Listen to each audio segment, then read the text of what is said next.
Remand पे विषय आया होगा। जैसे मैं बता रहा हूँ, अभी हमारे यहाँ से 3-4 फाइलें वापस हुई। 111 बीएनएस का है, ऑर्गेनाइज क्राइम है। अब वो आप लोग रिमांड में जाते नहीं हैं, बहुत सारे लोग जाते नहीं हैं। अगर नीचे ही अगर जाएं वहाँ पर, तो वो कम से कम आपको पता लग जाएगा कि 111 उस जगह 111 में आजीवन कारावास है। तो 111 तब लगेगा जब उसी टाइप का क्राइम कम से कम पिछले 10 सालों में कम से कम 2 क्राइम उसने किए हुए हो वैसे ही, और चार्जशीट लग गई हो, कोर्ट ने कॉग्निजेंस लिया हो, तब जाकर के 111 लगती है। तो आप तो नीचे ही खत्म करा सकते हैं। उसके बाद क्या होता है, उसमें 420 और ये इस टाइप की जो है धाराएं रह जाती हैं, वो ट्रायल बाई मजिस्ट्रेट होती हैं, बेल मिलने में भी आसानी। 111 में अगर चले गया तो जो है फिर वो नहीं जो है बेल भी होगी, आजीवन कारावास का है, फिर खारिजी होगी, फिर कहीं हाई कोर्ट से जाकर के कराओगे। तो पढ़ने की थोड़ा सा आदत डालो। ये मोबाइल लेकर के जो है मोबाइल में पूरी चीज नहीं होती है, बहुत आधा अधूरा ज्ञान होता है उसमें। अभी एक बेल लगी हुई थी हमारे वहाँ, तो एंटिसिपेटरी बेल थी। उसमें जैसा अभी दीपक जी बता रहे थे कि उसमें नाम, अब उसमें उसके बाप का नाम है, वो कट पेस्ट किया होगा। हाथ से लिखने की आदत रही नहीं। अब हाथ से, हम लोग तो हाथ से लिखते थे।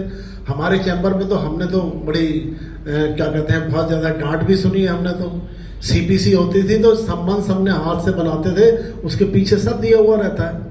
सीआरपीसी में बैक साइड में जाकर के देखेंगे, सारे मॉडल दिए हुए रहते हैं, लेकिन देखना तो आपको पड़ेगा उसके लिए। तो ऐसा करके देखेंगे तो ये तो खुला आसमान है, जो जितना, जिसके पंखों में जितनी जान है उतना ऊंचा उड़ सकता है।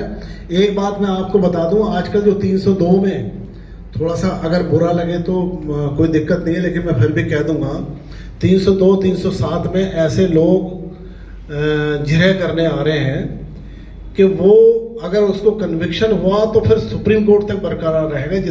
जितना पूछा जाना चाहिए था उतना नहीं पूछा जाता। या तो साथ में कोई सीनियर खड़ा कर लो, या फिर अपनी तैयारी करके आओ सीनियर के साथ बैठ करके। ये थोड़ा, क्योंकि जब एक बार फिसलना चालू होता है ना, आपके 4 मुकदमों में कन्विक्शन अगर हो गया तो फिर आदमी अभी इनिशियल स्टेज में फिर नहीं आएगा आपके पास।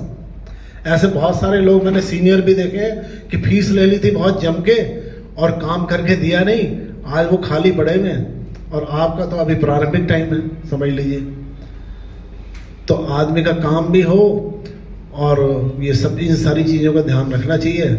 जो अपने लायक है वो करना चाहिए, नहीं तो फिर किसी सीनियर को एंगेज करें उसमें। ऐसा बस मेरा इतना सा थोड़ा सा वो कहना था। रिमांड पे तो दीपक जी ने बोला ही होगा। धन्यवाद।